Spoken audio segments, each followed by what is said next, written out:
जो सिंधी थोड़ो श्वास भरिए અને ઓગાર કરીએ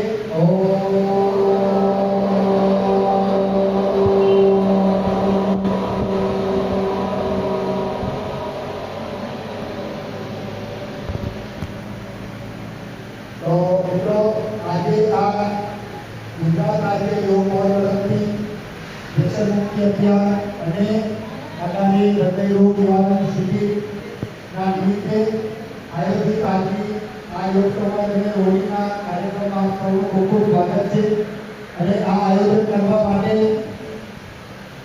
આપણા ઉત્સાહી યોગ કોચ હર્ષિલાબેન માતુકર અને એમની આખી ટીમને ખૂબ ખૂબ આપણે અભિનંદન આપીએ છીએ કે ખૂબ જ એક સુંદરમાં આખું સરસ આયોજન થયું છે અને આપ સૌ પણ આમાં સહકાર આપી ઉત્પાદે હાજર રહ્યા તો તમારા માટે પણ એક કાળી થઈ જાય. આપ સૌને ખૂબ જ સુંદર માર્ગદર્શન મારા ડૉક્ટર મીનાક્ષીબેન પરમારે આપ્યું કે જે લાઈફસ્ટાઈલ આપણે જીવવાની જે પદ્ધતિ એ જો આપણી તરફી કરી લઈએ કુદરતના મોડે જતા રહીએ તો લગભગ કોઈ બીમારી આવે નહીં. કારણ કે કુદરતની અંદર આપણે જોઈએ છીએ સવારની સાંજ સુધી બધા પશુઓ પક્ષીઓ કુદરતના નિયમ પ્રમાણે જીવે છે તો એ લોકોને કોઈ કોરોના બી નડતો નથી.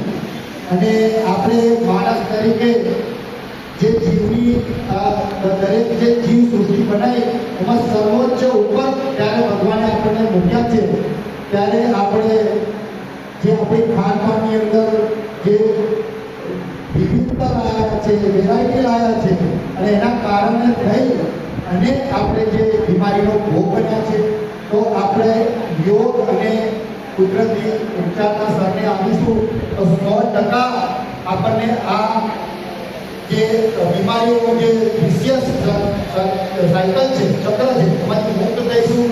તો તમને ટૂંકમાં એક જ મારું પોતાનું ઉદાહરણ આપીશ કે મને પોતાને હું જ્યારે આઈપીસીએલની મારી જોબ હતી ત્યારે 10 વર્ષ સુધી મારું સતત મારું બીપી 90 અને 130 આવતું. પછી એ વખતે 40ની ઉંમર ક્રોસ થઈ એટલે ડૉક્ટર કહે કે હવે તમારે આપણું રેગ્યુલર ચેકઅપ કરાવો અને જો જરૂર લાગશે તો તમારી દવા ચાલુ કરવી પડશે. પણ એ દરમિયાનમાં મારે આ યોગ કઈ તારીખથી છે નવરાત્રિ બરાબર 3 તારીખ તો તમારામાંથી કેટલા જણને આ નવરાત્રિનો ઉપવાસ કરી અને પોતાનું વજન અને બીજી બધી બીમારીઓથી મુક્ત થવું છે? કેટલા જણને મુક્ત થવું છે? એટલા આગળ ઓછી કરો. કેટલા જણને વજન ઘટાડવું છે અને આ બીમારીઓથી મુક્ત થવું? તો આના માટે આપણે એક સ્પેશિયલ સેશન રાખીશું બરાબર છે. જો ઓફલાઈન ગોઠવે તો ઓફલાઈન, નહીં તો ઓનલાઈન. નવરાત્રિ ચાલુ થવાની પહેલા પદ્ધતિસરના ઉપવાસ કેવી રીતે કરાય બરાબર છે. જે મીનાક્ષીબેને કીધું ને કે ભાઈ તમે વેફરને ખાઓ એના કરતાં એક ટાઈમ દાળ ભાત શાક લઈને કરો તો વધારે સારું. પણ અમે અમારા ઉપવાસનો એક જ નિયમ અને ટૂંકમાં કહી દઉં કે ભાઈ તમારે નિર્જળા ઉપવાસ કરો તો 100 માર્ક મળે, પાણી પીને ઉપવાસ કરો તો 90 માર્ક મળે, ફ્રૂટનો જ્યુસ પીને ઉપવાસ કરો તો 80 માર્ક મળે, ફ્રૂટ ખાઈને ઉપવાસ કરો તો 70 માર્ક મળે અને એ સિવાયનો તો ઉપવાસ અમે કરતા નથી. એટલે તમે સમજી જજો બરાબર છે.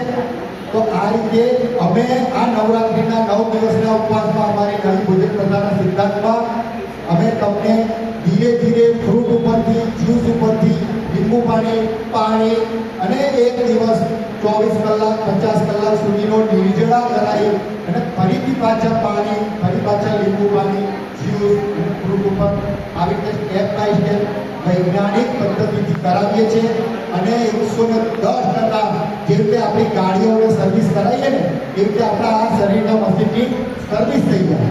એટલે આવી રીતે આપણી 2 મોટી નવરાત્રિ આવે, ચૈત્ર નવરાત્રિ ને આસો નવરાત્રિ. આ 2 જો તમે જિંદગીમાં કરો તો તમને કોઈ બીમારી આવે નહીં બરાબર છે. તો વધુ કંઈ કહેતા આપ સૌ વધુમાં વધુ આપણી આ જે 2 રવિવારની જે શિબિર છે એનો લાભ લો અને તમારા આજુબાજુના લોકોને જોડો. આપણે બધા તો યોગ પરથી જોડાયા છો, તો આપણે બધાને તો ફાયદો થયો જ છે. હવે આંગળી ચીંધવાનું મૂકી લો, અને આ હૃદય રોગનો બધા લોકોને હવે ઝપાટામાં લેવા માંડ્યો છે. યુવાનો બધા આવવા માંડ્યા છે, બરાબર છે. તો આજે આજુબાજુના જેટલા પણ યુવાનો હોય અને કોઈને કહેવાનું કે તને આજે સારો છે અને કાલે નહીં થાય એની કોઈ ગેરંટી છે જ નહીં. જીમમાં જવાવાળા બી કસરત કરવાવાળા પણ આના ઝપટમાં આવી જાય છે, બરાબર છે. તો એ ના થાય એનું શીખવા માટે પણ એને લઈ આવો.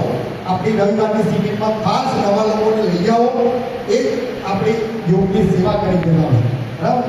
અસ્તુ.